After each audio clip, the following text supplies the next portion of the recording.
മുസ്തഫ എന്തായാലും മുസ്തഫ എന്നൊരു വലിയ മനസ്സിനുടമയെ ഞാൻ നിങ്ങൾക്ക് പരിചയപ്പെടുത്താം. കാരണം എൻ്റെ ഒരുപാട് ഇൻ്റർവ്യൂകളും അല്ലെങ്കിൽ എൻ്റെ വിശേഷങ്ങളൊക്കെ നിങ്ങൾ പല ചാനലുകളിൽ അറിഞ്ഞിട്ടുണ്ടാകാം. എൻ്റെ കലാജീവിതത്തിലെ 100ാമത് യാത്രയാണ് ഞാൻ ഇത്തവണ ഖത്തറിലേക്ക് വന്നത്. അതുകൂടാതെ എൻ്റെ കൽബാണ് ഫാത്തിമയുടെ 10ാം വർഷം പൂർത്തിയായ ഒരു സമയമാണ്. ഈ ഒരു സമയത്ത് ശരിക്ക് എൻ്റെ ഒരു മഹാഭാഗ്യം എന്ന് പറഞ്ഞാൽ എൻ്റെ നാട്ടുകാരനും എന്നെപ്പോലെയുള്ള കുറേ ചെറുപ്പക്കാരുടെ സംരക്ഷണമായ ഇവിടെ ഖത്തറിലുള്ള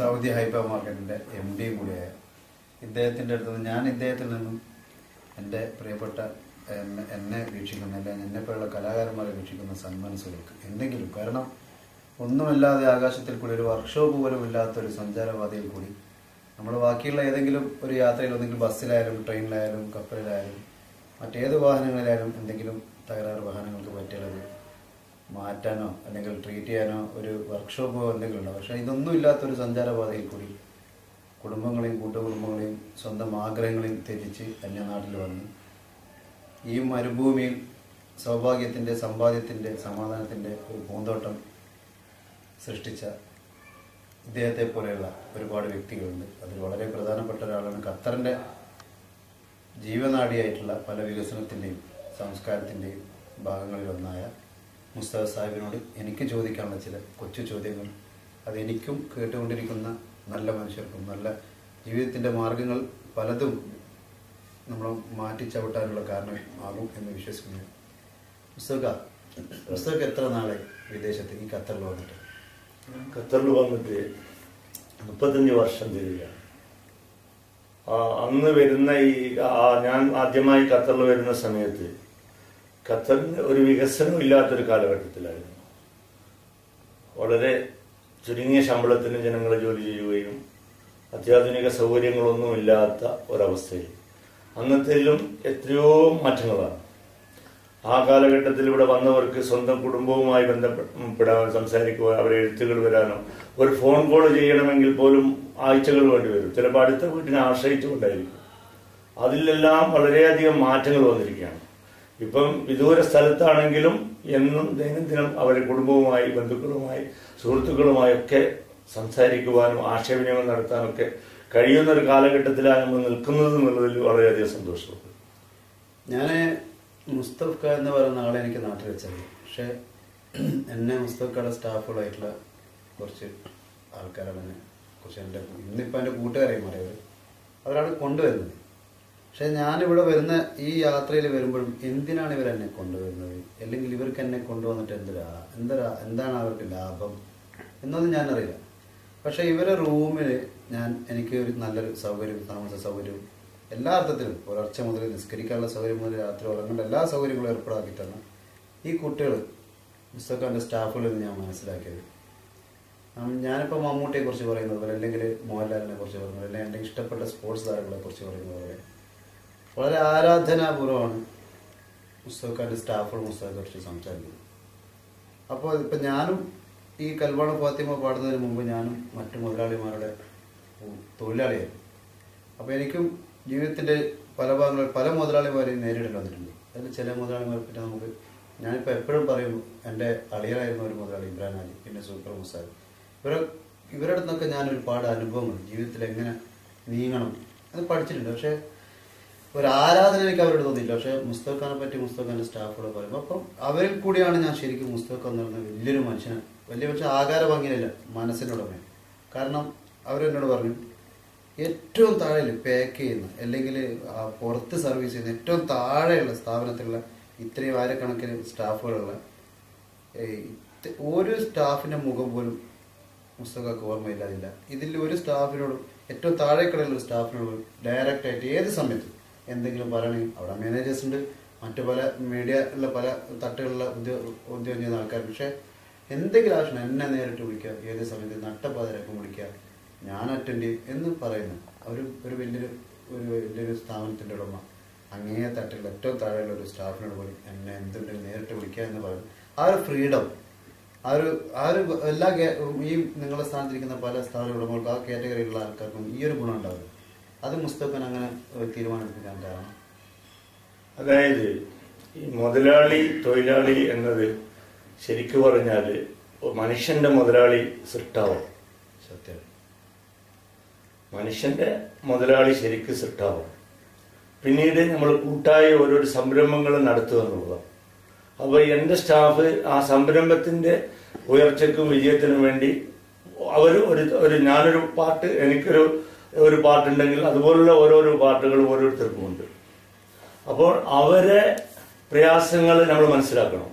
അവരെന്താണ്, എന്തിനാണ് അവർ ജോലിക്ക് വന്നത്, എന്തുകൊണ്ടാണ്. അപ്പോൾ അവരുടെ മനസ്സിനെ നമ്മൾ മനസ്സറിഞ്ഞ് നമ്മൾ അവരെ സ്നേഹിച്ചുകൊണ്ട് നമ്മളൊരു പങ്കാളിയാണ്. ഒരു സ്റ്റാഫ് എന്നൊരു പണിക്കാരൻ പണ്ട് കാലങ്ങളിൽ ഈ മുതലാളിത്തത്തോട് ഏറ്റവും വെറുക്കാനുള്ള കാരണം തന്നെ ഉണ്ടായിരുന്നത് ആ ഒരു അടിമത്തം പോലെ കണ്ടതുകൊണ്ടാണ്. കാരണം എല്ലാ മനുഷ്യന് അള്ളാഹുവിന്റെ സൃഷ്ടിപ്പിൽ തന്നെ ബുദ്ധിപരമായാവട്ടെ കായികപരമായിട്ടാവട്ടെ എല്ലാം ഡിഫറൻ്റാണ്. സ്വരങ്ങളിലും എല്ലാം ഡിഫറൻ്റാണ്. അത് ഒരു നിമിത്തമാണ്. അതിൽ നിന്ന് നമ്മൾ പൂർണ്ണമായി എല്ലാ മനുഷ്യരെയും ഒരേ രീതിയിലാക്കിയെടുക്കാൻ നമ്മൾ ആഗ്രഹിക്കുന്നുണ്ടെങ്കിൽ അത് പരമവിഡിത്താണ്, അസാധ്യമാണ്. അത് സൃഷ്ടാവിൻ്റെതാണ്.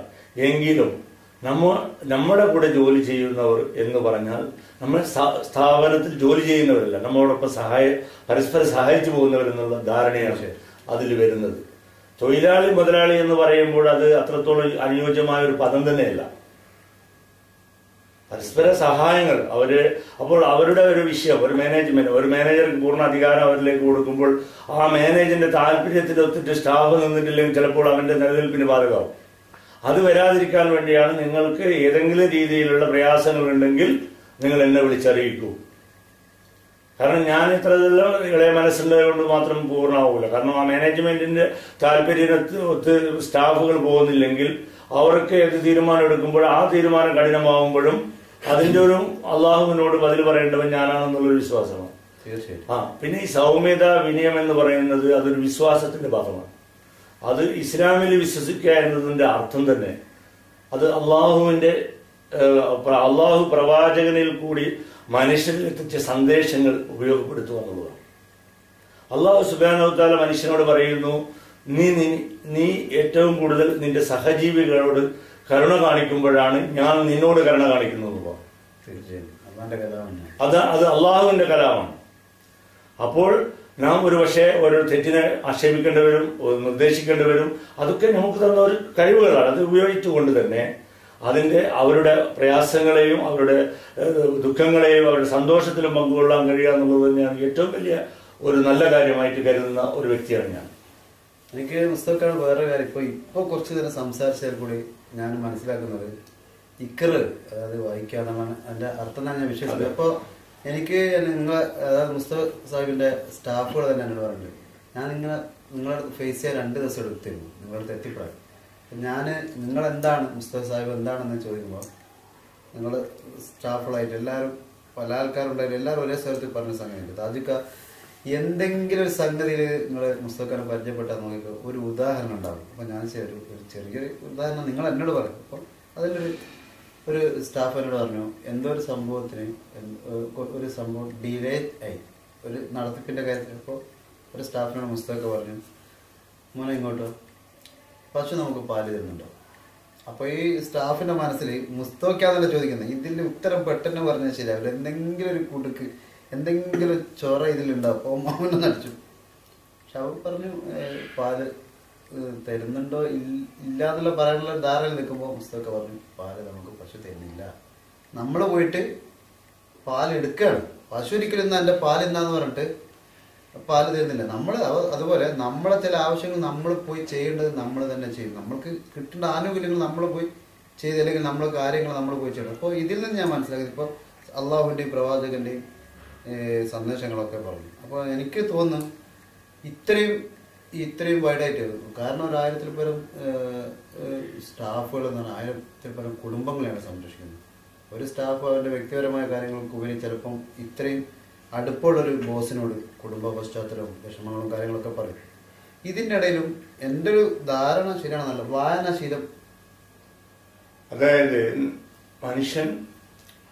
മനുഷ്യന് ഈ പ്രപഞ്ചത്തെ കുറിച്ചുള്ള പൂർണ്ണ രൂപം ആർക്കും നേടിയെടുക്കാൻ സാധ്യത എന്ന് പറഞ്ഞാൽ, നമ്മളൊരു സമുദ്രത്തിൽ നിന്ന് ഒരു കുറച്ച് വെള്ളം എടുത്ത് അല്ലെങ്കിൽ കുറേ വെള്ളം എടുത്തു കഴിഞ്ഞാൽ അത് തീരുമെന്നുള്ള വിശ്വാസം പോലെയാണ് ഈ അറിവ്. പക്ഷെ അറിവാണ് മനുഷ്യനെ കൂടുതൽ കൂടുതൽ കാര്യങ്ങളിലേക്ക് എത്തിക്കുന്നത്, കൂടുതൽ കാര്യങ്ങൾ പെട്ടെന്ന് ചെയ്യാൻ, മനസ്സിലാക്കാൻ ആ ഒരു നല്ല ചിന്താഗതി ഉണ്ടാവണം. വായന എന്ന് പറയുന്നത്, എനിക്ക് പ്രത്യേകമായി വായനയ്ക്ക് ഞാൻ സമയം കണ്ടെത്താറില്ല. എനിക്ക് വായിക്കാനുള്ള എപ്പോഴും കിട്ടിയ യാത്രയിലാണ് ഞാൻ വായനയ്ക്ക് ഉപയോഗിക്കുക. അപ്പോൾ എയർപോർട്ടുകളിൽ 2-3 മണിക്കൂർ കിട്ടുമ്പോൾ അത് എന്ത് വായിക്കണം എന്നുള്ളതൊക്കെ എൻ്റെ ബാഗുകളിലുണ്ടാവും. അതുപോലെ ഉറക്കം, എൻ്റെ ടൈം ഒരിക്കലും എനിക്ക് നഷ്ടപ്പെടുത്താൻ ഞാൻ ഇഷ്ടപ്പെടുന്നില്ല. മനുഷ്യന് ഭൂമിയിൽ ഒരു ജീവിതമേ ഉള്ളൂ, ഒരു വ്യക്തിക്ക് ഒരു ജീവിതമേ ഉള്ളൂ. തീർച്ചയായും. അപ്പോൾ നമുക്ക് ദൈവം അനുഗ്രഹിച്ച് നൽകിയ ഒരു ദിവസത്തെ 86,400 സെക്കൻഡാണ്. ആ 86,400 സെക്കൻഡിൽ നമ്മൾ എത്രത്തോളം നമുക്ക് അതിനെ ഉപയോഗപ്പെടുത്താൻ കഴിയുമെന്നുള്ളതാണ് നമ്മൾ ചിന്തിക്കേണ്ടത്. കാരണം ഇന്നത്തെ ഈ പറഞ്ഞ സെക്കൻഡുകൾ, 24 മണിക്കൂറുകൾ നമുക്ക് നഷ്ടപ്പെടുമ്പോൾ അത് ഇന്നത്തെ കർമ്മം എന്താണോ അതാണ് നാളത്തെ ചിന്തയിൽ നമുക്ക് പ്രയോജനപ്പെടുന്നത്. നാളെ നമ്മൾ ചിന്തിച്ചെടുക്കുമ്പോൾ ഇന്നലെ ഞാൻ ചെയ്തിരിക്കുന്ന കർമ്മങ്ങളൊക്കെ പൂർണ്ണമായിരുന്നു, നന്നായിരുന്നു എന്ന് പറയുമ്പോഴാണ് അഭിമാനിക്കാൻ പറ്റുന്നത്. അപ്പോൾ അതിൻ്റെ ഒരു ഭാഗമായി ഞാൻ സമ്പത്തിനേക്കാളും അറിവിന് പ്രധാനം കൽപ്പിക്കുന്നത് കൊണ്ട് എനിക്ക് ഒരുപാട് കാര്യങ്ങൾ മനസ്സിലാക്കാനും മനസ്സിലാക്കാനും വളരെ ആവേശത്തോടു കൂടി ഞാൻ എവിടെ വെച്ചും ചില കാര്യങ്ങളൊക്കെ പറയുന്ന വാക്കുകൾ കിട്ടുന്നത് സന്ദേശം പോലെ, ദൈവാനുഗ്രഹം പോലെ. നിങ്ങൾ താജുദ്ദീൻ എന്ന് പറയുന്ന വ്യക്തി, താജുദ്ദീന്റെ കഴിവല്ല താജുദ്ദീൻ എന്ന് ഞാൻ പറയും. എന്തുകൊണ്ടെന്ന് പറഞ്ഞാൽ, അള്ളാഹു നിങ്ങൾക്ക് തുടങ്ങിയ എല്ലാവർക്കും ശബ്ദം തന്നിട്ടുണ്ട്, സംസാരിക്കാനുള്ള കഴിവ് തന്നിട്ടുണ്ട്. പക്ഷേ ഭംഗിയായി അത് ജനങ്ങളിൽ എത്തിക്കാനുള്ള ഒരു ശബ്ദം തരിക എന്ന് പറയുന്ന ഒരു അനുഗ്രഹമാണ്.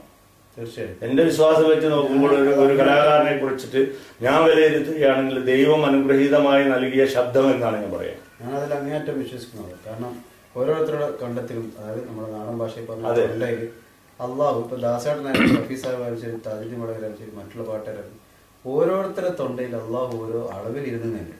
റബ്ബിന്റെ സാന്നിധ്യം തന്നെ. പക്ഷെ എപ്പോഴും ആ അനുഗ്രഹത്തോടൊപ്പം തന്നെ നമ്മുടെ കാര്യങ്ങൾ, നമ്മൾ അറിവ് എന്നത്, അറിവ് മനുഷ്യനും ഇതര ജീവികളുമായുള്ള വ്യത്യാസം എന്താന്ന് പറഞ്ഞാൽ, എല്ലാ ജീവികൾക്കും അറിവുണ്ടെങ്കിലും അതൊരു ബേസിക്കൽ അറിവാണ്. ഒരു തേനീച്ച തേൻകൂട്ട് ഉണ്ടാക്കും, വളരെ മനോഹരമായ കൂടുണ്ടാക്കും. പക്ഷെ മറ്റൊരു തരത്തിലുള്ള ഒരു കൂട് അതിന് ഉണ്ടാക്കാൻ പറ്റില്ല. പക്ഷെ ഒരു മനുഷ്യനെ സംബന്ധിച്ചിടത്തോളം അവൻ പറവയല്ല, പക്ഷെ അവൻ പറക്കും.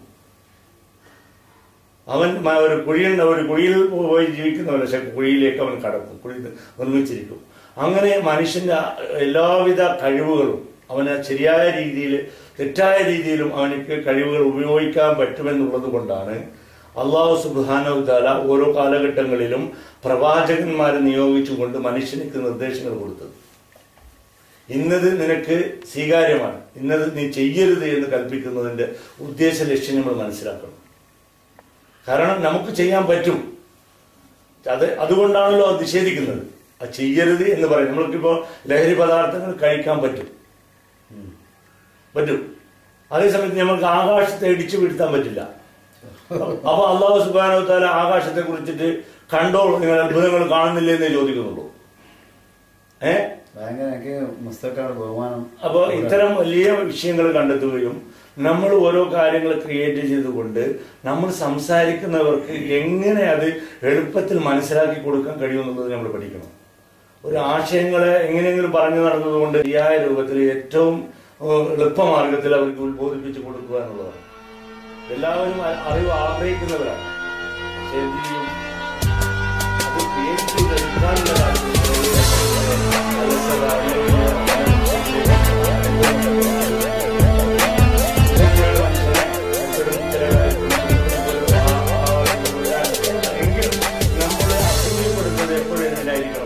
താജുദ്ദീൻ പാടുമ്പോൾ എനിക്ക് അസൂയ ഉണ്ടാവും. അങ്ങനെ താജുദ്ദീൻ പാടുന്നതിലല്ല അസൂയ ഉണ്ടാകുന്നത്, അതുപോലെ പാടാൻ കഴിഞ്ഞിരുന്നെങ്കിൽ എന്നുള്ള അസൂയ. അല്ലാതെ താജുദ്ദീനോട് പാടുമ്പോൾ എനിക്ക് താജുദ്ദീനോട് അസൂയ വരാൻ പാടില്ല, അത് തെറ്റാണ്. പക്ഷെ അങ്ങനെ ആയിരുന്നെങ്കിൽ എന്ന ഒരു ആഗ്രഹം. അതുപോലെ നല്ലൊരു ഖുർആൻ പാരായണം ചെയ്യുന്നത് അനുഗ്രഹത്തെ കൂടി അംഗീകരിക്കുന്നത്. അതെ, ആ രീതിയിലുള്ള നമ്മളിപ്പോ അങ്ങനെ ഒരുപാട് മാറ്റങ്ങൾ നമ്മൾക്ക് എന്നെ സംബന്ധിച്ചിടത്തോളം എൻ്റെ സ്ഥാപനത്തിൽ ഞാൻ എപ്പോഴും സ്റ്റാഫ് പല അബദ്ധങ്ങൾ കാണിക്കുമ്പോഴും ഒരു പരിധിവരെ ഞാൻ അവരെ ഉപദേശിക്കാൻ ശ്രമിക്കും. കാരണം അവരെ ഉപദേശിക്കുന്നത് എടുക്കാൻ കഴിഞ്ഞെങ്കിൽ അവർക്ക് ഒരു കുടുംബത്തെ സംരക്ഷിക്കാൻ കഴിയുന്ന ഒരു അത്താണിയാണ് മുമ്പിൽ നിൽക്കുന്നത് എന്നുള്ള ബോധത്തോടു കൂടിയാണ് ഉത്ബോധിപ്പിക്കുന്നത്. നമ്മൾക്കിപ്പോൾ നാളെ തന്നെ അവനെ പിരിച്ചുവിട്ട് വേറൊരുത്തരെ കൊണ്ടുവന്ന് ജോലി ചെയ്യിക്കാൻ പറ്റിയെന്ന് വരും. പക്ഷേ ആ വ്യക്തിക്ക് ഇതിലും നല്ലൊരു ജോലി കിട്ടാതെയാണ് അവന്റെ സ്വഭാവദോഷം കൊണ്ട് പോകുന്നത്. മറ്റൊരു ജോലി കണ്ടെത്തുന്നത് വരെ മാസാമാസം ആ കുടുംബത്തിലെത്തുന്ന സാമ്പത്തികം നിന്നു പോകുമല്ലോ എന്നതുകൊണ്ട് വീണ്ടും പരിശ്രമിച്ചു നോക്കുന്ന ഒരു സ്വഭാവം എന്നിൽ ഉണ്ടാകാറുണ്ട്.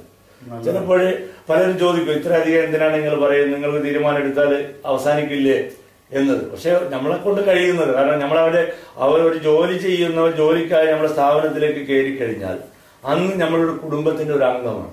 തീർച്ചയായും അങ്ങനെയാണ്, മനസ്സിലായില്ലേ? അപ്പൊ ആ അംഗത്തോടെ ഉപദേശിക്കുക, നിർദ്ദേശിക്കുക, ഇതൊക്കെ അതിന്റെ ഒരു ഭാഗമാണ്. ഇത് മുസ്തഫ സാഹിബിന് പറ്റുന്ന എന്തുകൊണ്ടെന്നാണ് ഞാൻ കരുതുന്നത്. ഇപ്പോ ലുലു യൂസഫ് ആയിരിക്കാരും എനിക്കൊരുപാട് ആൾക്കാരെ പരിചയമുണ്ട്. പല നെല്ലറ ഷംസുക്ക, യഹിയ തളങ്കര, മസ്കത്തുള്ള ലത്തീഫ്, ഇവരെ ഇത്ര ഡീപ്പായിട്ടുള്ള അവരുടെ ബിസിനസ്സിന്റെ ആവശ്യങ്ങളിലും അല്ല ബിസിനസിന്റെ കാര്യങ്ങളിലൊന്നും ഞാൻ ഇടപെടില്ല. ഞങ്ങൾ നല്ലൊരു ഏട്ടനന്യന്മാർ തമ്മിലുള്ള ബന്ധമാണ്.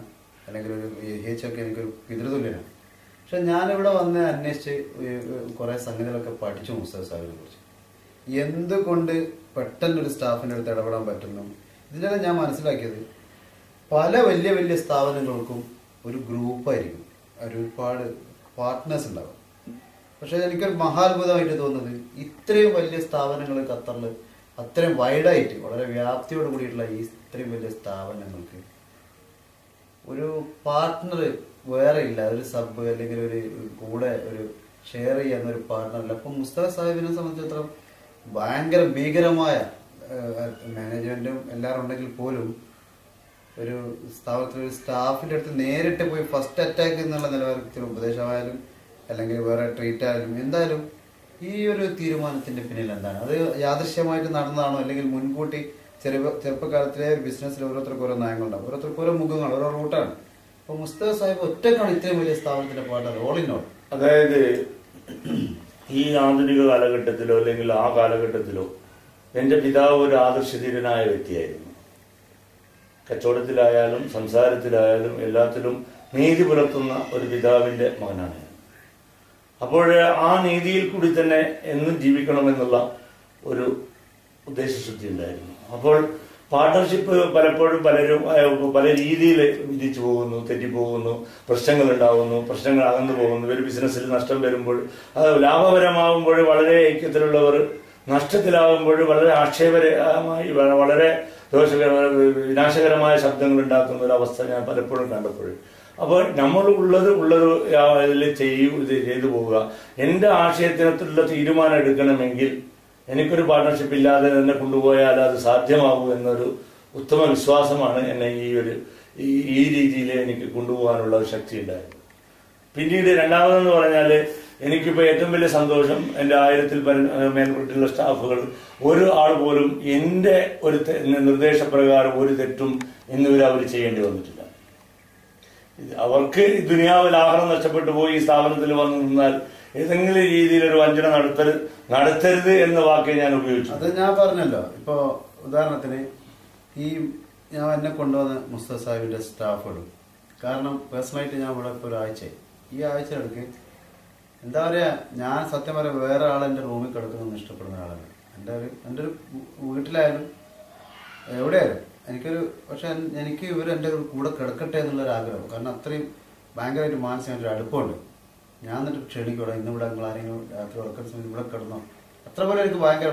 അപ്പൊ ഞാൻ ഇതിൽ നിന്ന് ഒരു സംഗതി മുസ്തഫ സാഹിബിനോട് ചോദിക്കാൻ സാർ, നമ്മളെ ഇപ്പൊ പ്രത്യേകിച്ച് എല്ലാം വടകരയുള്ള ഒരു കാര്യമായ ഒരാൾ നബീൽ എൻ്റെ കൂട്ടുകാരനാണ്, അവൻ്റെ അനുജൻ എൻ്റെ കൂട്ടുകാരനാണ്, എൻ്റെ കുടുംബമായിട്ട് ഒരുപാട് ബന്ധമുള്ള ഒരാളാണ്. അപ്പോൾ മറ്റുള്ളവർ ഗുണങ്ങൾ പറയുമ്പോൾ ഞാൻ വിചാരിക്കും ചിലപ്പം ഇത് ബോസിനോട് പറഞ്ഞിട്ടോ, അപ്പൊ എൻ്റെ അങ്ങനെ ആയിരിക്കും. പക്ഷെ അതല്ലാതെ ഇവരൊന്നുമില്ലാത്ത നബീൽ എന്ന് പറഞ്ഞ എൻ്റെ കൂട്ടുകാരുടെ നാട്ടിൽ ഒരു സ്വകാര്യ കോളേജിലും ചില ആൾക്കാരെ നമ്മളിപ്പോൾ വെറുതെ പറയാം ബോസ് അങ്ങനെ ഒരു വാക്കോ ഒരു രോമത്തിന്റെ അത്ര ഒരു എന്താ പറയുക, ഒരു ചെറിയൊരു കാണിക്ക് പോലും അവർ അവൻ്റെ ഭാര്യ, അതായത് അവൻ പറയുന്നതാണ് അത് ഇവരെല്ലാവരും ഉണ്ട്, മറ്റുള്ള സ്റ്റാഫ്. ഞാൻ ഇവൻ്റെ പേരെടുത്ത് പറയുന്നത് അവൻ എന്നോട് ഡീപ്പായിട്ട് എന്തും പറയാം.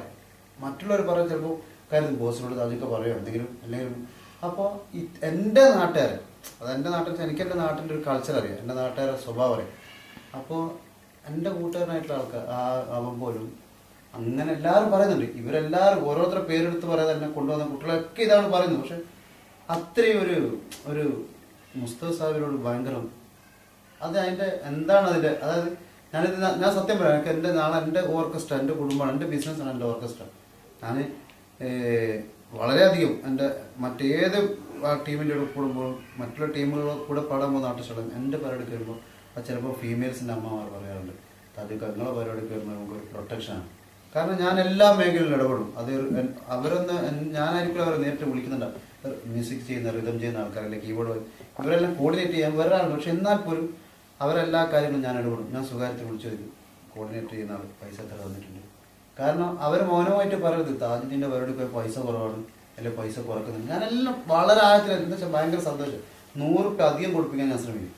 അതുപോലെ മുസ്തഫ സാഹിബിനോട് ഇത്രയും ബഹുമാനം അല്ലെ ആദരവ്. കാരണം ഒന്ന് ചിലപ്പോൾ ഈ നേരിട്ടുള്ള ഇടപാടിൽ കൂടി അവർക്ക് ഇഷ്ടമല്ല, ബോസ് നമ്മൾ നേരിട്ട് വരുന്നു. പക്ഷെ എന്നാൽ പോലും ഇവർക്ക് ഒരു മാതൃകാ പുരുഷനായിട്ട് ബോസിന്റെ അടുത്ത് അത് ഒരു പക്ഷേ അവരുടെ സ്വഭാവം കൂടിയായിരിക്കാം. തീർച്ചയായും അവർക്കൊരു നല്ലത് കാണാനും നല്ലത് മനസ്സിലാക്കാനുള്ള ഒരു കാഴ്ചപ്പാട് അവര് പറഞ്ഞിട്ടുണ്ടാവാം. അല്ലാതെ ഞാനതിൽ വേറെ അവരുടെ ഹൃദയ നന്മ അവർ പറയുന്നു തന്നെയാണ് അതിൽ വീക്ഷിക്കാം. കാരണം ഞാൻ മമ്മൂക്ക, ഞാനൊരു എൻ്റെ കലാഫീൽഡിൽ മമ്മൂട്ടി സാഹിബ്, അതായത് ഞാൻ ഏറ്റവും കൂടുതൽ മാതൃകാ നടൻ, ഒരു ആർട്ടിസ്റ്റ്, ഏത് മേഖലയിൽ ഒരു ആർട്ടിസ്റ്റ് മാതൃകാ നടനാണ് എൻ്റെ മനസ്സിലൊരു മാതൃക. കുടുംബ പശ്ചാത്തലമായാലും വ്യക്തി ജീവിതമായാലും അദ്ദേഹത്തിൻ്റെ കലാഫീൽഡായാലും എല്ലാം ഒരു മാതൃകയാണ്. ഒരു കലാകാരനെ അനുകരിക്കാൻ പറ്റിയൊരു ഒരു മാതൃകയുള്ള ഒരു നടനാണ് ഞാൻ, എൻ്റെ കാഴ്ചപ്പാട്. അപ്പോൾ ഞാൻ പലപ്പോഴും ചിന്തിക്കാറുണ്ട്, ചിലപ്പോൾ നമ്മുടെ സ്റ്റേറ്റിൻ്റെ കൾച്ചറിൻ്റെ വ്യത്യാസമായിരിക്കും. എത്ര ആരാധകരുണ്ടായാലും മമ്മൂട്ടിക്ക് വേണ്ടി മരിക്കാനുള്ള ആരുമില്ല, മമ്മൂട്ടി സാഹിബിന് വേണ്ടി മരിക്കാൻ ആരുമില്ല. പക്ഷെ രജനി എന്ന് പറയുന്നൊരു മഹാനടൻ, ജാക്കി ചാൻ, ഷാരൂഖ് ഖാൻ, വേൾഡ് ഫേമസ് ആയിട്ടുള്ള താരങ്ങൾ പല ഇന്റർവ്യൂവിലും ജാക്കി ചാൻ പറഞ്ഞ ഒരു ഇന്റർവ്യൂ കേട്ട് ഞാൻ ഞെട്ടിപ്പോയിട്ടുണ്ട്. ഞാൻ വലിയൊരു ബിഗ് ഫാനാണ് ഞാൻ രജനി എന്ന് പറയുന്ന നടൻ്റെ. പക്ഷെ രജനി എന്ന് പറയുന്നൊരു നടൻ പറഞ്ഞത്, ഞാൻ വെറും സ്റ്റാറാണ്, ഞാൻ ആക്ടറല്ല, എനിക്ക് അഭിനയിക്കുന്ന അറിയില്ല, പക്ഷെ ഞാൻ സ്റ്റാറാണ്, അത് സത്യമാണ്. അതുപോലെ മുസ്തഫ സാഹിബ് എനിക്ക് എന്തെങ്കിലും എൻ്റെ ഒരു വീക്ഷണത്തെ പറയാം, ഈ അല്പജ്ഞാനികളായിട്ടുള്ള അല്ലെങ്കിൽ പണം ഒരു ഇത്രയുള്ള ഞാൻ തന്നെയാണ് പൈസക്കാരൻ അല്ലെങ്കിൽ ഞാൻ തന്നെയാണ് ഭയങ്കര എന്നുള്ള വിശ്വസിച്ച് നടക്കുന്ന കുറേ മുതലാളിമാരും കുറേ ആൾക്കാരും നമ്മൾ പല ദിക്കിലും കാണാറുണ്ട്. ഞാൻ തന്നെ മുസ്തഫ സാഹിബിനെ കണ്ട് പരിചയപ്പെട്ട 2 ദിവസത്തിനുള്ളിൽ ഒരുപാട് ആഴത്തിലേക്ക് വലിച്ച് ഒരു സിബങ്ങ് കഴിച്ചു അങ്ങ് ഉള്ളിൽ കൊണ്ട് വെച്ചാൽ മനസ്സിൽ നിങ്ങളായിട്ട് ഞാൻ ഏറ്റെടുത്തല്ല, നിങ്ങൾ എൻ്റെ മനസ്സിൽ ഞാൻ പെട്ടെന്ന് ഒരാളുടെ അടുക്കാത്ത അടുത്ത് കഴിഞ്ഞാൽ എന്താ പറയുക LTT മൈൻഡാണ്, ആ റൂഹോളം ഞാൻ പിടിച്ചു വെക്കും, എൻ്റെ ഒരു ക്യാരക്ടർ. പക്ഷെ മുസ്തഫ സാഹിബ് 2-3 ദിവസത്തിനുള്ളിൽ നമ്മളെ കയറ്റി വെക്കാതെ നമ്മുടെ ഉള്ളിലേക്ക് എനിക്ക് തന്നെ ചില സ്വകാര്യ പടങ്ങളിൽ ചോദിക്കണമെന്നുണ്ട്. പിന്നെ അങ്ങയുടെ തിരക്ക് കാരണം എൻ്റെ കലാജീവിതത്തിൽ ഞാൻ ഇനിയും എന്തെങ്കിലും, കാരണം ഞാൻ ഒരു വല്ലാത്ത കറുപ്പും വെളുപ്പും രാവും പകലും സത്യം കളവ് പിന്നെന്താ പറയുക കടലിക്കര ജനനം മരണം ഇങ്ങനെയുള്ള വ്യത്യാസം പോലെ വളരെ വ്യത്യസ്തമായ ഒരു ജീവിത രീതി പോയ ഒരാളായിരുന്നു ഞാൻ, ഒരു ജാഹിലിയ കാലഘട്ടം. പക്ഷെ ഇപ്പോൾ ഓരോ അനുഭവങ്ങളിൽ, കാരണം എൻ്റെ ഉപ്പാക്ക് കിട്ടാതെ പോയ എന്തോ ഒരു അനുഗ്രഹം എൻ്റെ മേലെ അള്ളാഹു വെച്ചാന്ന് വിശ്വസിക്കുന്നവരാണ്.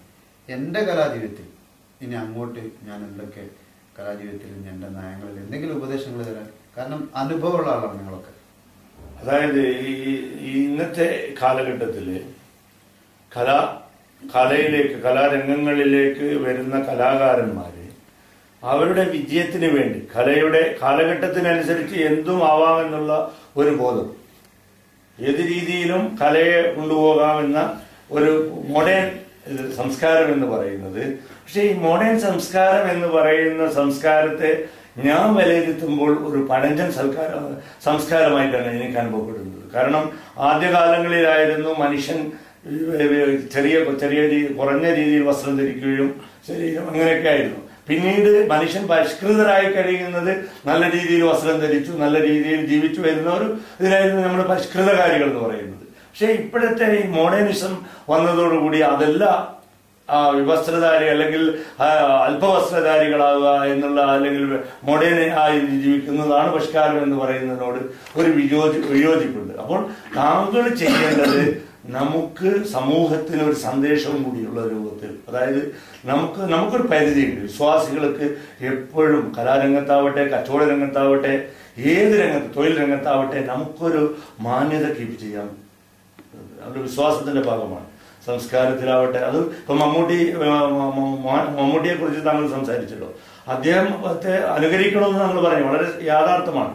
കാരണം അദ്ദേഹത്തിന് ഇന്ന് വരെ ഒരു ദുഷ്പേര് ഉണ്ടാക്കാൻ അദ്ദേഹത്തിന് അത് ഒരാൾക്ക് പറയാൻ കഴിഞ്ഞില്ല. എന്തുകൊണ്ട്? അദ്ദേഹത്തിന്റെ യുവത്വത്തിൽ, അതായത് 30-ലും 35-ലൊക്കെ അദ്ദേഹം നടനായിരുന്നു, സുമുഖനായിരുന്നു. ഇന്ന് സുമുഖനാണെന്ന് സുമുഖനാണ്. പക്ഷെ എത്രയോ നടികൾ, സൗന്ദര്യവതികൾ ഒക്കെ അദ്ദേഹത്തിന്റെ കൂടെ അഭിനയിച്ചിട്ടുണ്ട്, അഭിനയ സാധ്യത അന്വേഷിച്ച് ചെന്നിട്ടുണ്ടാവാം. അപ്പോഴും അദ്ദേഹമായി ജീവിച്ചു എന്നുള്ളതാണ്. അപ്പൊ അങ്ങനെയുള്ള ഒരു കലാകാരനെ അനുകരിക്കാൻ ആഗ്രഹിക്കുന്നു എന്ന് താങ്കൾ പറയുന്നത് തന്നെ താങ്കളുടെ ഒരു തെറ്റിൽ നിന്ന് അകന്നു നിൽക്കാൻ ആഗ്രഹിക്കുന്നു എന്നുള്ളതിന്റെ ഏറ്റവും വലിയൊരു തെളിവാണ്. അപ്പോൾ നമുക്ക് കാലം എങ്ങനെ മാറുന്നോ അതിനനുസരിച്ച് മാറാനുള്ളതല്ല, ആ കാലത്തിന് ഒത്തിരി മാറുന്നതിന് നമ്മുടെ ഒരു സംസ്കാരം പിടിച്ചുകൊണ്ട് നമ്മളൊരു എല്ലാം ഒന്ന് കീപ്പ് ചെയ്തുകൊണ്ട്, കാരണം നമുക്ക് നമ്മുടെ അനുകരിക്കപ്പെടേണ്ടവർ അത് തെറ്റായ രീതിയിൽ അനുകരിക്കാനുള്ള അവസരം കൊടുക്കാത്ത രീതിയിൽ നിങ്ങൾ കലയെ കൊണ്ടുവരണം. എന്റെ അർത്ഥം നിങ്ങൾ മനസ്സിലാക്കുന്നുണ്ടോ? അത് തീരെ അങ്ങനെ ഉണ്ടാവും. വിമർശന വിധേയമാകുന്ന രീതിയിലുള്ള ഒരു കലാരംഗങ്ങളിലേക്ക് കടക്കുന്നതിനോട് എനിക്ക് വിയോജിപ്പാണ് നമ്മളോട് പറയാനുള്ളത്. അത്തരം ഘട്ടങ്ങൾ വരുമ്പോൾ അതിന്റെ സാമ്പത്തിക നേട്ടങ്ങൾ ആഗ്രഹിക്കാതെ കണ്ട്, കാരണം ഈ സാമ്പത്തികമായി പറയുമ്പോൾ നിങ്ങളിപ്പോ പല മുതലാളിമാരെ കുറിച്ചും പറഞ്ഞു, സത്യത്തിൽ അവരുടെ സമ്പത്തിനെ കുറിച്ച് ചിന്തിക്കാത്തതുകൊണ്ടാണ്. അവരെ ഭരിക്കുന്നത് സമ്പത്താണ്. മനുഷ്യനെ സമ്പത്ത് ഭരിക്കാൻ പാടില്ല, നമ്മളെ പണം ഭരിക്കാൻ പാടില്ല, നമ്മൾ പണത്തെ ഭരിക്കണം. അപ്പോൾ പണത്തോട് പണം കൊടുക്കുന്നതിന് ഒക്കെ നമ്മൾക്ക് അറിവും വർദ്ധിക്കണം. എപ്പോഴും അറിവിനെ നമ്മൾ മേലോട്ട് കൊണ്ടുവരണം. വിവേകമാണല്ലോ മനുഷ്യനെ ഒരു നിയന്ത്രിച്ചു കൊടുക്കുക. വിവേകമുള്ളവന് ഒരു മനുഷ്യന്റെ എപ്പോഴാണ് നീചനാവുന്നത്? അവന് വിവേകം നഷ്ടപ്പെടുമ്പോഴാണ്, അവൻ വികാര ജീവിയാവുമ്പോഴാണ് അവന്റെ സംസ്കാരം നഷ്ടപ്പെടുന്നത്. അപ്പോൾ അതിന് എപ്പോഴും പ്രധാനം കൊടുക്കണം. ഈ എപ്പോഴും സമ്പന്നരില് ഞാൻ കാണുന്നത് അബദ്ധങ്ങൾ കാണിക്കുന്നത്, ഈ അടിസ്ഥാനപരമായി വളരെ ലോക്കലായിട്ട് വളരെ വലിയ ഒന്നുമില്ലാതെ കുടുംബത്തിൽ സാമ്പത്തിക കഴിവൊന്നും ഇല്ലാത്തൊരു കുടുംബത്തിൽ പെട്ടെന്ന് ധനികനാകുമ്പോൾ ഞാനൊരു ധനികനാണെന്ന് അറിയിക്കാൻ വേണ്ടി അവൻ കാണിച്ചു കൂട്ടുന്ന അബദ്ധങ്ങളാണ്. ശരികളല്ല, അബദ്ധങ്ങളാണ്. ഇപ്പൊ ഗൾഫുകാരെ ഇഷ്ടപ്പെടുന്നവരുണ്ട്, ഗൾഫുകാരായ സമ്പന്നരെ ഇഷ്ടപ്പെടുന്നവരുണ്ട്, അതോടൊപ്പം വെറുക്കുന്നവരുണ്ട്. ഞാൻ മനസ്സിലാക്കിയെടുത്തോളം പറയുന്നത്. വെറുക്കുന്ന എന്തുകൊണ്ടാണ്? അവന്റെ സമ്പാദ്യം അർഹതപ്പെട്ട മേഖലകൾക്ക് പോകാതെ പൊങ്ങച്ചത്തിന് വേണ്ടിയും മറ്റുള്ളവരുടെ താല്പര്യങ്ങൾ നേടിയെടുക്കാൻ വേണ്ടിയും വിനിയോഗിക്കുന്നതിന്റെ കാരണമാണ്. അപ്പൊ അവിടെ അവനക്ക് നഷ്ടപ്പെട്ട എന്താണ്? അവൻ പണം കൊണ്ട് എന്തും നേടാമെന്ന് വിശ്വസിക്കുന്നത് ചില വ്യക്തികളുണ്ട്. പണം കൊണ്ട് എന്തും നേടാൻ പറ്റില്ല. പണം കൊടുത്ത് വാങ്ങാൻ പറ്റുന്ന സാധനങ്ങളെ പറ്റൂ. സംസ്കാരമുള്ള ഭാര്യയെ കിട്ടണമെങ്കിൽ അവൻ സ്വഭാവം തന്നെ നന്നാവണം. നല്ല സൗഹൃദ ബന്ധങ്ങൾ ഉണ്ടാവണമെങ്കിൽ അവിടെ അവന്റെ സ്വഭാവം കൊണ്ട് നന്നാവണം. അവന്റെ പണം ആഗ്രഹിക്കാത്തവൻ ഒരു ധനികൻ, അവൻ നല്ലവനാണ്. ആ നല്ലവനെ സ്വാധീനിക്കണമെങ്കിൽ അവനുമായിട്ട് സ്നേഹസമ്പർക്കം പുലർത്തണമെങ്കിൽ ഇവന്റെ പണം വരെ പ്രസക്തിയില്ല. ഇവന്റെ സംസ്കാരവും ഇവന്റെ പെരുമാറ്റവും ഇവന്റെ സത്യസന്ധതയുമാണ് അവിടെ പ്രയോജനപ്പെടുന്നത്. അപ്പോ അത്തരം കാര്യങ്ങൾ ഓരോരുത്തരും അറിഞ്ഞിരിക്കണം. ഒരു തൊഴിലെടുക്കുന്നവൻ അറിവുണ്ടായിരിക്കണം എന്ന് പറയുന്ന മുതലാളിയും മനസ്സിലാക്കണം. ഒരു മുതലാളിക്കും അറിവ് ആവശ്യമാണ്. മുതലുള്ളത് കൊണ്ട് മാത്രം ഞാനൊരു സമ്പന്നൻ എന്നുള്ള ഒരു നിലവാരത്തിൽ കവിഞ്ഞൊരു ബഹുമാനമൊന്നും ലഭിക്കാൻ പോകുന്നില്ല. മനസ്സിലായില്ലേ? അപ്പൊ ഇത്തരം കാര്യങ്ങൾ ഉൾക്കൊള്ളുക എന്നുള്ളതാണ് ഇതിന്റെ യാഥാർത്ഥ്യം. തീർച്ചയായിട്ടും. ഇനിയിപ്പോ എന്തായാലും നമ്മളെ ഇതൊരിക്കലും ഞാൻ പറഞ്ഞില്ല, എന്റെ ജീവിതത്തിൽ കൽവാൾ ഫാത്തിമ പാടിയതിന് ശേഷം ഭാഗ്യങ്ങളുടെ സ്നേഹചുംബനം അല്ലാഹു ഒരുപാട് തവണ എനിക്ക് തന്നിട്ടുണ്ട്. ഓരോ പാട്ടിന്റെ കഴിവുകൊണ്ട് മാത്രമല്ല എനിക്ക് പ്രശസ്തനാകാൻ കഴിഞ്ഞതും ഇഷ്ടങ്ങൾ സമ്പാദിക്കാനും കഴിഞ്ഞു. പക്ഷെ എനിക്ക് അള്ളാഹുവിന്റെ സ്നേഹചുംബനങ്ങൾ ഒരുപാട് തവണ എൻ്റെ മേലെ അള്ളാഹു തന്നിട്ടുണ്ട്. പക്ഷെ ഞാൻ ഈ നിമിഷവും ഈ നമ്മൾ തമ്മിൽ ഇത്ര നേരം സംസാരിച്ച നിമിഷങ്ങളിൽ മുസഫ് സാഹിബിന്റെ ചോദ്യങ്ങൾ ചോദിച്ചു എന്നതിലുപരി അത് സ്വയം ഒരു അധ്യാപകനിൽ നിന്ന് അല്ലെങ്കിൽ ഒരു രക്ഷിതാവിൽ നിന്ന് അല്ലെങ്കിൽ ഒരു സുഹൃത്തിൽ നിന്ന് അല്ലെങ്കിൽ ഒരു ജ്ഞാനിയിൽ നിന്ന് കിട്ടിയ ഒരു അനുഭൂതിയോട് കൂടിയിട്ട് എൻ്റെ ഈ ഒരു സൗഭാഗ്യം ഉണ്ടാകാൻ കാരണം എൻ്റെ ഒരു പാട്ടാണ്. അപ്പോൾ ഈ ഒരു അവസരത്തിൽ എനിക്ക് തിരിച്ചങ്ങോട്ട് ഈ ഒരു 4 വരി ഞാൻ മുസ്തഫ സാഹിബിന് സമർപ്പിക്കുമ്പോൾ ഒരു കലാകാരൻ അല്ലെങ്കിൽ ഒരു വടകരക്കാരൻ എന്ന നിലയിൽ ഇത് കൂടാനുകൂടി ചുംബനങ്ങളായി സ്വീകരിക്കണമെന്ന അപേക്ഷയോടുകൂടി അഭ്യർത്ഥനയോടുകൂടി മുസ്തഫ സാഹിബിനെ എൻ്റെ പ്രിയപ്പെട്ട എന്നെ ഞാനാക്കി മാറ്റിയ അല്ലെങ്കിൽ എനിക്കൊരു ജീവിതം നൽകിയ എൻ്റെ കുടുംബത്തിനൊരു അത്താണിയായി മാറിയ ഒരു ഗാനം സർവശക്തനായ അള്ളാഹുവിൻ്റെ നാമത്തിൽ കോടാനുകൂടി പൂക്കളോടുകൂടിയ ഒരു സ്നേഹചുംബനമായി ഞാൻ സമർപ്പിക്കുകയാണ്. ഹൃദയപൂർവ്വം അത് സ്വീകരിക്കണമെന്ന് അപേക്ഷിക്കുന്നു. നെഞ്ചിനുള്ളിൽ നീയാണ്, കണ്ണിൻ മുന്നിൽ നീയാണ്, കണ്ണടച്ചാൽ നീയാണ് ഫാത്തിമ,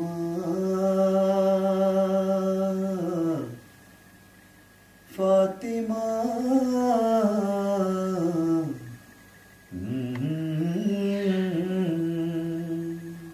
താങ്ക് യു മുസ്തഫ.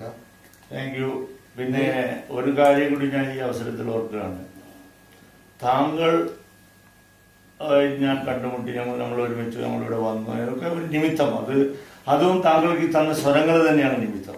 ഇപ്പൊ ഈ എൻ്റെ വീട്ടിൽ താങ്കൾ വന്നിരിക്കുന്നത്, താങ്കളൊരു ഗായകൻ എന്ന അതൊരു വിഷയത്തിൽ നമ്മൾ കണക്കെടുക്കണം. അപ്പോൾ ആ രീതിയിൽ നിങ്ങൾ ക്ഷണിച്ചു വരുത്തി, അപ്പോൾ ഞങ്ങൾ ക്ഷണം സ്വീകരിച്ചു, ഞങ്ങൾ വീട്ടിൽ ഇവിടെ വന്നു. നിങ്ങൾ അതിൽ അങ്ങേയറ്റം നന്ദി പറയുന്നു. വന്നതിലും ഒരുമിച്ചിരുന്ന് ആഹാരം കഴിക്കാൻ കഴിഞ്ഞതും ഞാനും ഒരു ഭാഗ്യമായി കരുതുന്ന ഒരു വ്യക്തിയാണ്. അതോടൊപ്പം തന്നെ നമ്മുടെ ഹൈപ്പർ മാർക്കറ്റിൽ വന്നു, സൗദി ഹൈപ്പർ മാർക്കറ്റിൽ അതിൻ്റെ ബ്രാഞ്ചായ ഖത്തർ ഷോപ്പിംഗ് കോംപ്ലക്സിൽ ഇന്നലെ ഒരു മ്യൂസിക്കൽ ഇവന്റിൽ താങ്കൾ പങ്കെടുത്തതിലും താങ്കളോട് അങ്ങേയറ്റം നന്ദിയും പറയുന്നു. അതോടൊപ്പം തന്നെ താങ്കളോട് കൂടുതൽ സംസാരിക്കാനും കൂടുതൽ ഇടപെടുവാനും ഞാൻ സന്നദ്ധനായതിൻ്റെ ഒരു കാരണം കൂടി താങ്കൾ അറിയേണ്ടതുണ്ട്. താങ്കളുടെ ശബ്ദത്തിൽ താങ്കൾ എന്നോട് സംസാരിച്ച സന്ദർഭങ്ങളിലൊക്കെ താങ്കളുടെ കഴിഞ്ഞ കാലത്തെ കഷ്ടതകളെയും പ്രയാസങ്ങളെയും അതൊക്കെ നിങ്ങളുടെ വരികളിലേക്ക് വാക്കുകളിൽ കൂടി കേൾക്കാൻ കഴിഞ്ഞപ്പോഴാണ് താങ്കളുടെ ഹൃദയത്തിൽ പഴയകാല നിങ്ങളുടെ അനുഭവങ്ങളെ നിങ്ങൾ താലോലിച്ചുകൊണ്ട് ഓർമ്മയിൽ വെച്ചുകൊണ്ട് അഹങ്കാരമില്ലാതെ ജീവിക്കുന്ന ഒരു വ്യക്തി എന്നതിൽ കൂടി അതുകൂടെ മനസ്സിലാക്കിക്കൊണ്ടാണ് ഞാൻ താങ്കളുമായിട്ട് കൂടുതൽ ഇടപെടുകാറുള്ള കാരണങ്ങളായി ഒന്ന് കാണുന്നത്. അതുകൊണ്ട് എപ്പോഴും ആ അഹങ്കരിക്കാതെ കണ്ട് പ്രപഞ്ചനാഥനിലേക്ക് നമ്മൾ ഒരു ദിവസം അള്ളാഹുവിന്റെ വിളി കേട്ട് തിരിച്ചു പോകേണ്ടവരാണെന്നുള്ള ഒരു ബോധം എത്ര ഉയരത്തിലെത്തിയാലും അത് ഓരോ വ്യക്തികളും, സമ്പന്നനാവട്ടെ, മുതലാളിയാവട്ടെ, കമ്പനി ഉടമയാവട്ടെ, കമ്പനി മാനേജറാവട്ടെ, ഏത് മേഖലയിൽ, അതുപോലെ ഗാനരംഗങ്ങളിൽ അല്ലെങ്കിൽ നടനാവട്ടെ, എല്ലാവരും ആ ദൈവഭക്തിയോടുകൂടി സർവ മനുഷ്യരോടും, മതം ജാതി ഒന്നും അവിടെ വിഷയമല്ല. അള്ളാഹു പറയുന്നത് മനുഷ്യര്. അള്ളാഹു സുബ്ഹാനഹു വ തആല പറയുന്ന ഒരു ലിപി ഞാൻ എൻ്റെ വീട്ടിൽ ഫൈൻ ചെയ്ത് വെച്ചിരിക്കുന്നു. അവിടെ പറയുന്നത് എന്താണെന്ന് പറഞ്ഞാൽ, മനുഷ്യരെ നിങ്ങൾ ആദമിൽ നിന്നാണ്, ആദം മണ്ണിൽ നിന്നാണ്. നിങ്ങൾ എല്ലാ മനുഷ്യരും സാഹോദര്യത്തോടും സ്നേഹത്തോടും, മനുഷ്യരെ സ്നേഹത്തോടും ആരുടെയും ധനം അപഹരിക്കുകയോ അവഹേളിക്കുകയോ ഒന്നും ചെയ്യാതെ കണ്ട് നിങ്ങൾ ജീവിക്കണമെന്നുള്ള സന്ദേശത്ത് പറഞ്ഞതോടൊപ്പം അറബിയെന്നോ അനറബിയെന്നോ സമ്പന്നനെന്നോ ദരിദ്രനെന്നോ ഇല്ലാത്ത രീതിയിൽ നിങ്ങൾ ഇടപഴകണമെന്ന് പറഞ്ഞുകൊണ്ടാണ് ആ സന്ദേശം അള്ളാഹു പ്രവാചകൻ മുഹമ്മദ് നബി സല്ലല്ലാഹു അലൈഹി വസല്ലമയിൽ നിന്ന് എത്തിച്ചുകൊണ്ടാണ് അവസാനത്തെ വിടവാങ്ങൽ പ്രസംഗം നടത്തിയത്. അപ്പോൾ ആ രീതിയിൽ നമ്മൾ ജീവിക്കുകയാണെങ്കിൽ, സർവ്വ മനുഷ്യർക്കും സ്നേഹം നൽകുന്ന ഒരു ഉപദേശം നൽകുന്ന ഒരു സന്ദേശം നൽകുന്ന രീതിയിൽ, ആ ഒരു രീതിയിൽ ജീവിച്ച കാലഘട്ടങ്ങളിലൊക്കെ ഈ മുസ്ലിം സമുദായത്തോട് വളരെ ആദരവും സ്നേഹവുമായിരുന്നു ലോകം മുഴുവൻ കൊടുത്തിരുന്നത്. അതിന്റെ ഒരു ഭാഗമാണ് നമ്മളെ ഇന്ത്യ രാജ്യത്തെ ഞാൻ എൻ്റെ ഈ ചെറിയ കൊച്ചു സംസാരം വളരെ ദീർഘിച്ചു പോകുന്നതിൽ എനിക്ക് പ്രയാസമുണ്ടെങ്കിൽ ചാനലിന് വേണ്ടിയിട്ടോ അല്ലെങ്കിൽ ഒരു മനുഷ്യനാണ് എപ്പോഴാണ് ഇവിടെ പറഞ്ഞു പോകാന്നറിയില്ല. അപ്പൊ ആശയങ്ങൾ ഹൃദയത്തിലുള്ളത് പറയാമെന്ന് മാത്രം. അപ്പോൾ നമ്മൾ ആ ഒരു ജീവിതം നമ്മൾ എപ്പോഴും വേണ്ടതാണ്. അത് ഇപ്പൊ ഗൾഫിൽ നമ്മൾ കാണുന്നത്, ഗൾഫിൽ എല്ലാവരും ഒരുമിച്ച് ആഹാരം കഴിക്കുന്നു. ഹിന്ദു എന്നോ മുസ്ലിം എന്നോ ക്രിസ്ത്യാനി ഒന്നും ഇല്ലാതെ ഈ രാജ്യത്ത് നടക്കുന്നത് എന്താന്ന് പറഞ്ഞാൽ, ഭിന്നിപ്പിക്കാൻ ഇവിടെ നേതാക്കന്മാരില്ല എന്നുള്ളതാണ്. ഒന്നിപ്പിക്കാനേ ഇവിടുത്തെ അറബികൾ തയ്യാറാകുന്നത്. ശരിയല്ലേ? അപ്പൊ ഇത് നമ്മൾ ഈ ഗൾഫിൽ നിന്നൊരു മാതൃക ഉൾക്കൊള്ളുകയും അതനുസരിച്ച് നമ്മൾ മുന്നോട്ട് പോവുകയാണെങ്കിൽ നല്ലവരായ ഒരുവരെയും ആക്രമിക്കാൻ ആരും തന്നെ തയ്യാറാവുകയില്ല. നല്ല രീതിയിൽ സത്യസന്ധതയോടുകൂടി ഓരോരുത്തരും തൊഴിലാളികൾ, തൊഴിൽ ചെയ്യുന്നവനാവട്ടെ, പിന്നെ കച്ചവടം ചെയ്യുന്നവനാവട്ടെ, അതുപോലെ ഏത് രംഗത്തുള്ളവരാകട്ടെ സത്യസന്ധത കൈവിടാൻ. എന്റെ അഭിപ്രായത്തിൽ ലോകത്തുള്ള എല്ലാവരും മുതലാളിമാരാണ്. കാരണം ഒരു തൊഴിലാളിയായാലും വലിയൊരു പൈസക്കാരായാലും അവരുടെ മുതലിനെ ലാളിക്കാം. കോംപ്ലക്സ് ഉണ്ട്. ഞാനൊരു മുതലാളി എന്നത് പറഞ്ഞാൽ സത്യത്തില് ദരിദ്രൻ എന്ന് പറയുന്ന ഒരു മനുഷ്യനാരാന്ന് പറഞ്ഞാല് സമ്പന്നനായാലും അവനിക്ക് 1000 ബെഡ്റൂമുള്ള ഒരു വീടുണ്ടായാലും അവനൊരു കട്ടിൽ തന്നെ കിടന്നുറങ്ങാൻ പറ്റും. അവന്റെ വീട്ടിൽ ഒരു നേരം 250 കിലോയുടെ ആഹാരം പാകം ചെയ്യാൻ കഴിയുമെങ്കിലും അവൻ 150 200 ഗ്രാം ഭക്ഷണമേ അവൻ ഭക്ഷിക്കുകയുള്ളൂ. ഇത് മനുഷ്യൻ മനസ്സിലാക്കണം. അതേപോലെ തന്നെ 25 കാറുണ്ടെങ്കിലും ഒരു കാറിലെ അവന് സഞ്ചരിക്കാൻ പറ്റും. അപ്പോൾ ഇത്തരം സൗകര്യങ്ങൾ ഉള്ളവരൊക്കെ സമ്പന്നനാണ്. പിന്നീട് ചോദിക്കുമ്പോൾ വലിയ സമ്പാദ്യം അതെന്ന് പറഞ്ഞാൽ നമ്മുടെ ഭാര്യ വില കൂടിയ ആഭരണങ്ങൾ കഴുത്തിലിടുമ്പോൾ അത് നമ്മൾ ചുംബിക്കുന്നില്ല, അത് കണ്ട് ആസ്വദിക്കുകയാണ്. ശരിയല്ലേ? അതുപോലെ ഒരു ആസ്വാദന സ്വഭാവം മാത്രമേ ഇതിലുള്ളൂ. പിന്നെ കൂടുതൽ സമ്പന്നനാകും തോറും അവന് കൂടുതൽ ഉത്തരവാദിത്തങ്ങൾ വരികയാണ്, കൂടുതൽ ബാധ്യതകൾ. അത് പഠിച്ചവനെ പേടിച്ച് ജീവിക്കുന്നവരെ സംബന്ധിച്ചിടത്തോളം അവനിൽ ഒരു വലിയ ഒരു ഉത്തരവാദിത്തം നൽകപ്പെട്ട പോവുകയാണ്. അപ്പൊ എനിക്ക് എൻ്റെ കൂടെ 1000 മേൽപ്പെട്ടുള്ള ആൾക്കാർ സേവനം അനുഷ്ഠിക്കുന്നുണ്ടെങ്കിൽ എനിക്ക് എപ്പോഴും ഒരു ഓർമ്മയിലാവും ഒത്തിരി ആൾക്കാരുണ്ട്. അപ്പൊ ഞാൻ ജാഗ്രതയാവണം, എന്റെ ബിസിനസ്സിനെ സുരക്ഷിതമായി കൊണ്ടുപോകണം, അല്ലെങ്കിൽ എന്തെങ്കിലും സംഭവിച്ചു കഴിഞ്ഞാൽ മാസാമാസം ചെയ്യേണ്ട കാര്യങ്ങൾക്ക് തടസ്സം വരുമെന്നുള്ള ഒരു കൂടുതൽ ഭയപ്പെടുത്തിക്കൊണ്ട് കൂടുതൽ ആ ഒരു ബോധത്തോടു കൂടി ജീവിക്കാനാണ് ഞാൻ നിർബന്ധിതനാകുന്നത്. അതേസമയത്ത് എനിക്ക് കൂടുതൽ ആളില്ലെങ്കിൽ എനിക്കിതിൽ ഫ്രീഡമായി ജീവിക്കായിരുന്നു. അപ്പൊ ഈ അള്ളാഹുവിനെ പടച്ചവനെ പേടിച്ചു ജീവിക്കുക എന്നുള്ളതിന്റെ ഗുണം എന്നാൽ നമ്മൾ സ്വയം നിയന്ത്രിക്കപ്പെടാനുള്ള ഒരു വലിയ ഒരു കഴിവാണ് ഭക്തി. മുസ്ലിം ആകുന്നതിലുപരി മനുഷ്യൻ മോമിനാകാൻ ശ്രമിക്കണം, അള്ളാഹുവായിട്ട് അടുക്കുക എന്നുള്ളതാണ് ഇത്. അപ്പൊ അതിന്റെ ഫലമാവാം എൻ്റെ കൂടെ 25 വർഷമായിട്ടും 20 വർഷമായവരും 18 വർഷമായവരും. ഒരിക്കലും ഈ ഖത്തറിലൊക്കെ നേപ്പാളി, ശ്രീലങ്ക പോലുള്ള സ്റ്റാഫുകളൊക്കെ കൂടി വന്ന 2-3 വർഷത്തിൽ കൂടുതൽ നിൽക്കാറില്ല. 15 വർഷമായിട്ടുള്ള ശ്രീലങ്കയുണ്ട്, 18 വർഷമായ ശ്രീലങ്കയുണ്ട്, 10 വർഷമായിട്ടുള്ള ആളുകളുണ്ട്, 8 വർഷമായിട്ടുള്ളവരുണ്ട്, 5 വർഷമായി നേപ്പാളികളുണ്ട്. ഇപ്പോഴും ഞാൻ ശ്രീലങ്കയിലെ ഒരു യാത്ര ചെയ്തപ്പോൾ നിർബന്ധമായും അവരെ വീടുകളിൽ കൊണ്ടുപോയി എന്നെ ആഹാരത്തിന് നിർബന്ധിക്കുകയും അതിന് കൊച്ചു ഉള്ള സമയത്തിൽ അവരുടെ വീടുകളിൽ ചെല്ലുകയും അപ്പൊ ആ ഐശ്വര്യമൊക്കെ നിങ്ങളുടെ സ്ഥാപനത്തിൽ എന്റെ മകനായതുകൊണ്ട് അത് കേൾക്കുമ്പോഴുണ്ടായ ആ സന്തോഷം അത് വലിയൊരു അനുഗ്രഹമായി കഴിഞ്ഞിട്ടുണ്ട്. അപ്പൊ അങ്ങനെ അൽഹംദുലില്ലാ ഇനിയും നല്ല സംരംഭങ്ങൾ തുടങ്ങണമെന്ന് തന്നെയാണ് ആഗ്രഹം. ഇനിയും ഒരുപാട് ആൾക്കാർ ജോലി ആവശ്യപ്പെട്ടുകൊണ്ട് ഇങ്ങനെ അപ്പോഴും എന്തെങ്കിലും ചെയ്യാമെന്നുള്ള ഉദ്ദേശത്തോടു കൂടി തന്നെയാണ്. എങ്കിലും ഈ താങ്കളുടെ സുഹൃത്തുക്കളും ഒക്കെ എന്റെ ക്ഷണം സ്വീകരിച്ചുകൂടെ വന്നതിനും നമ്മളിങ്ങനെ ഒരു സംസാരിക്കാൻ ഇതെല്ലാം അള്ളാഹുവിന്റെ നിശ്ചയമായിരിക്കും. അതിൽ പുസ്തകം ഇപ്പൊ പറയാലോ, ഇതൊരു ചാനലിന് വേണ്ടിയിട്ടോ അല്ലെങ്കിൽ ഒരു മീഡിയക്ക് വേണ്ടിയിട്ടോ ഒന്നുമല്ല നമ്മൾ സംസാരിച്ചത്. പക്ഷെ മുസ്തഫ സാഹിബിന്റെ പെർമിഷനോടുകൂടി ഞാനൊരു പക്ഷേ, കാരണം എനിക്ക് എൻ്റെ ഇപ്പോൾ താജുദ്ദീൻ വടകര എന്നെ അടിച്ച യൂട്യൂബിൽ മീഡിയയിൽ പലതും എൻ്റെ ആൽബങ്ങളും എൻ്റെ കലാവേദിയിലുള്ള പല സംഗതികളുണ്ട്. പക്ഷെ എനിക്ക് മുസ്തഫ സാഹിബ് ഒരു അനുവാദം തന്നാൽ, കാരണം ഇത് ലോകത്തിന്റെ മുമ്പിൽ ഇരുന്ന് സംസാരിക്കുന്ന പോലെ തോന്നിയത്. ഏതെങ്കിലും എന്നെപ്പോലുള്ള കലാകാരന്മാരായിക്കോട്ടെ, അല്ലെ ജീവിതത്തിന്റെ വഴിത്താരയിൽ പല ദിക്കിലും അണിഞ്ഞു നടക്കും. ഏതെങ്കിലും സമയങ്ങളിൽ ആരെങ്കിലും എൻ്റെ ഒരു ആൽബം അല്ലെങ്കിൽ എൻ്റെ ഒരു ക്രിയേഷൻ എന്തെങ്കിലും ഒന്ന് ചെക്ക് ചെയ്യാൻ വേണ്ടി, സെർച്ച് ചെയ്യാൻ വേണ്ടിയിട്ട് എൻ്റെ ഇതൊരു ബിസിനസ് ഒരു യൂട്യൂബിൽ രജിസ്റ്റർ ചെയ്തിട്ടോ അല്ല അങ്ങനെയുള്ള ഒരു സംഭവം ഒന്നല്ല. ഇത് ഞാൻ ലോകത്തിന്റെ മുമ്പിൽ സമർപ്പിക്കും.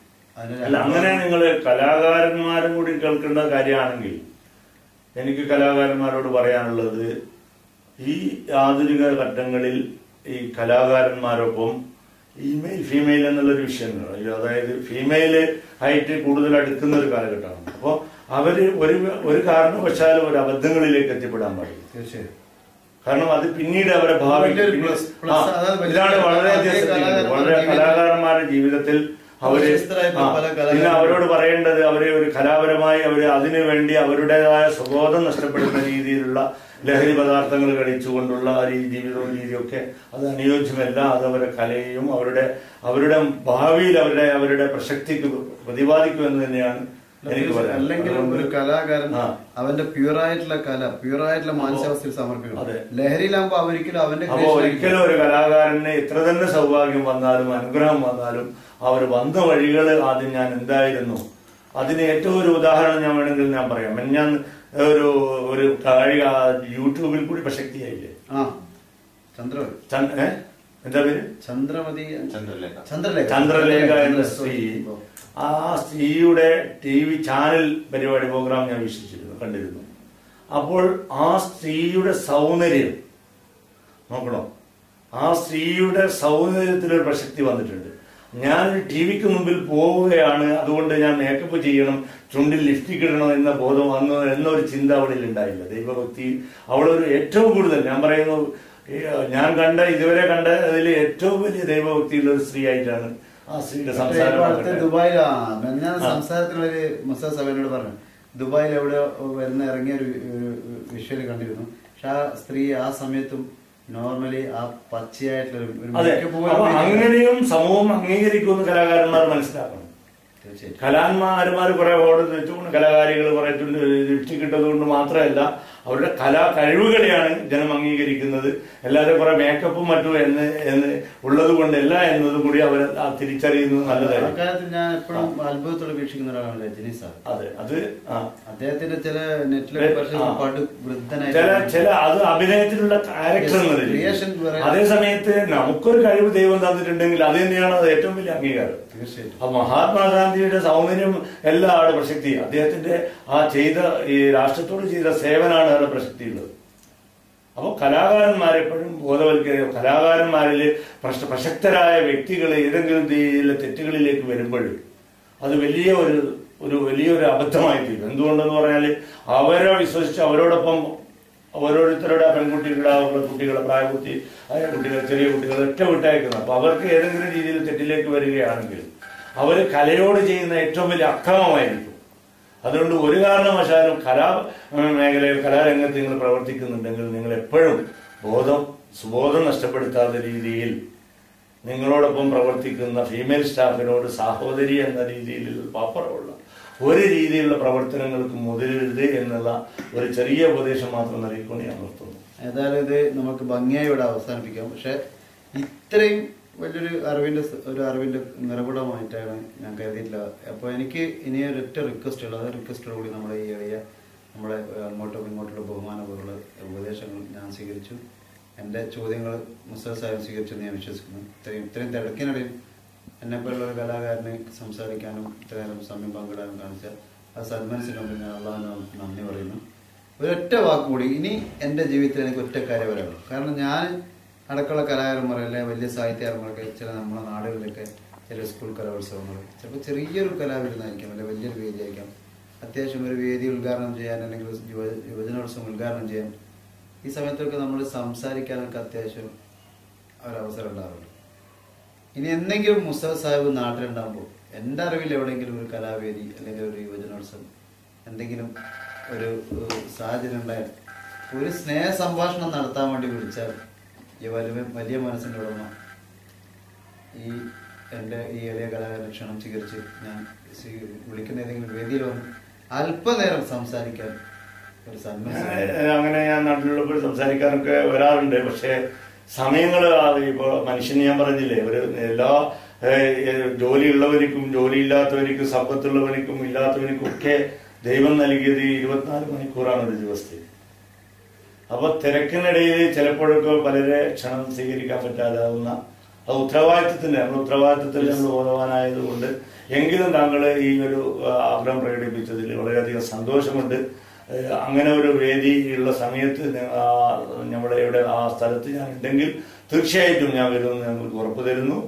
താങ്കൾ ക്ഷണം സ്വീകരിക്കുന്നു. പിന്നെ ഇങ്ങനെയുള്ള താങ്കളോട് ഒരു ചോദ്യം കൂടി ഞാൻ ചോദിക്കാൻ പോവുകയാണ്. താങ്കളുടെ ഗൾഫ് യാത്രയിൽ 100ാമത്തെ യാത്ര എന്ന് വിശേഷിപ്പിച്ചു. Saudi hyper market group of കമ്പനിയുടെ ക്ഷണം ആ സ്റ്റാഫിൻ്റെയും ക്ഷണം സ്വീകരിച്ച് നിങ്ങളിവിടെ എത്തി. ഇന്ന് നാലാമത്തെ ദിവസമാണ് കഴിയുന്നു തോന്നുന്നത്. ഒരാഴ്ചയല്ല, അത് ഒരാഴ്ച എങ്ങനെ പോയെന്ന് തന്നെ അറിയുന്നില്ല കേട്ടോ. അപ്പോൾ ഈ ഒരാഴ്ചത്തെ നിങ്ങളുടെ അനുഭവം, നിങ്ങൾ മറ്റു ഈ 99 യാത്രയിൽ വിപരീത കൂടുതലായി എന്താണ് ഈ യാത്രയിൽ താങ്കൾക്കുണ്ടായ ഒരു അനുഭവം? അത് നിങ്ങളിൽ നിന്ന് കേൾക്കാൻ ഞാൻ ആഗ്രഹിക്കുന്നു. ഞാൻ തീർച്ചയായിട്ടും എനിക്ക് അഭിമാനമുണ്ട് പറയാൻ. കാരണം നമ്മളൊരു വെണ്ണീർ കൊണ്ട്, അതായത് നമ്മുടെ നാട്ടിൽ പറഞ്ഞ വെണ്ണീർ കൊണ്ട് എന്ന് പറഞ്ഞാൽ ഈ വെണ്ണീർ മാത്രം ഉണ്ടാകും. നമ്മൾ ചിലപ്പോൾ അത് വെണ്ണീറാണെന്ന് കരുതി പെട്ടെന്ന് കൈ കൊണ്ട് വാരിയെടുക്കുമ്പോൾ ചിലപ്പോൾ കൈകൊണ്ട് ഉള്ളിൽ തീ ഉണ്ടാകും. അപ്പോൾ ഈ വെണ്ണീറാകുന്ന ചില പ്രശ്നങ്ങൾ, അല്ലെങ്കിൽ വെണ്ണീരാകുന്ന ചില സാഹചര്യങ്ങൾ, അല്ലെങ്കിൽ വെണ്ണീരാകുന്ന ചില അവസ്ഥകൾ ചില മനുഷ്യർ, ഇപ്പോൾ ഉദാഹരണത്തിന് മനുഷ്യരെ ഇന്ന് ഉദ്ദേശിക്കുന്നത് ഞാൻ തീർച്ചയായിട്ടും മുസ്തഫ ഖാൻ്റെ സ്ഥാപനത്തിലുള്ള നല്ലവരായിട്ടുള്ള, നല്ല എഡ്യൂക്കേറ്റഡ് ആയിട്ടുള്ള, നല്ല സ്മാർട്ടായിട്ടുള്ള സ്റ്റാഫുകളാണ്. അപ്പോൾ എന്നെപ്പോലുള്ള കലാകാരന്മാരെ ദൂരെ നിന്ന് അവരുടെ സ്വകാര്യ ദുഃഖങ്ങൾക്കിടയിലും അവരുടെ സ്വകാര്യ സന്തോഷങ്ങൾക്കിടയിലും അവരുടെ ജോലികൾക്കിടയിലും കലാകാരൻ എന്ന നിലയ്ക്ക് ദൂരത്ത് നിന്നുകൊണ്ട് നമ്മളൊക്കെ ഇത്രയും വീക്ഷിക്കുന്നതും സ്നേഹിക്കുന്നതും. അപ്പോൾ നമ്മളൊക്കെ ഒരു മാളിലൊക്കെ അല്ലെങ്കിൽ ഇപ്പോൾ മുസ്തഫ സാഹിബിൻ്റെ സ്ഥാപനത്തിൽ വന്ന് പർച്ചേസൊക്കെ നടത്തിയപ്പോൾ യൂണിഫോമൊക്കെ ഇട്ട് പല അവസ്ഥയിലുള്ള പല തൊഴിലാളികൾക്കാണ്. പക്ഷെ അന്നേരം അവരൊക്കെ പല സ്ഥലത്തുനിന്നും വിഷയമുണ്ട്, ഫോട്ടോ എടുക്കാൻ ശ്രമിക്കാറുണ്ട്.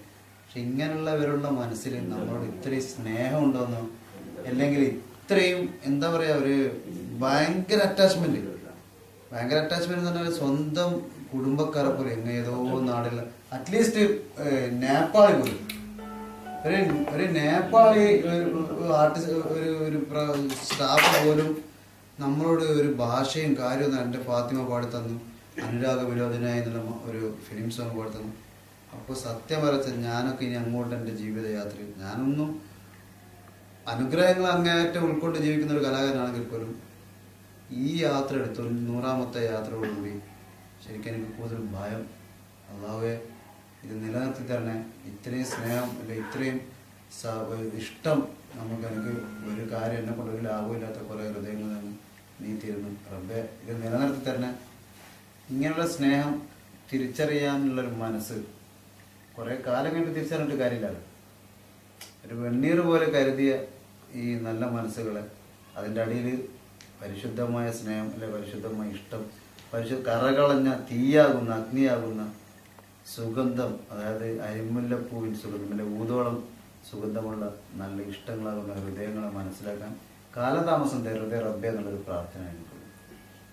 ഇൻഷാ അല്ലാഹ് ഞാൻ അള്ളാഹുവിനോട് പ്രാർത്ഥിക്കുകയാണ് നിങ്ങളെ കുടുംബത്തോടുള്ള സ്നേഹവും കരുണയും, നിങ്ങളെ പിതാവിന് നേടാൻ കഴിയാത്ത നിങ്ങളെ ഞാൻ സംസാരിച്ചതിൽ എന്നോട് പറഞ്ഞിരുന്നു, ആ സൗഭാഗ്യം നേടിക്കൊടുക്കാൻ കഴിഞ്ഞതോ ഇനിയും ഒരുപാട് കാലം ആരോഗ്യത്തോടും ഉന്മേഷത്തോടും ഇതുപോലെ നല്ല നല്ല ഗാനങ്ങൾ ജനഹൃദയങ്ങളിൽ എത്തിച്ച് അവരെ ആനന്ദിപ്പിക്കുവാനും അതിൽ നിങ്ങൾ സന്തോഷം കണ്ടെത്തുവാനും സാധിക്കുമാറാകട്ടെ എന്ന് പറഞ്ഞുകൊണ്ട് ഈ അവസരം നല്ലതിനെ ഉപയോഗിച്ചു എന്നുള്ള വിശ്വാസത്തോടു കൂടി തീർച്ചയായും ഞാൻ നിർത്തുന്നു.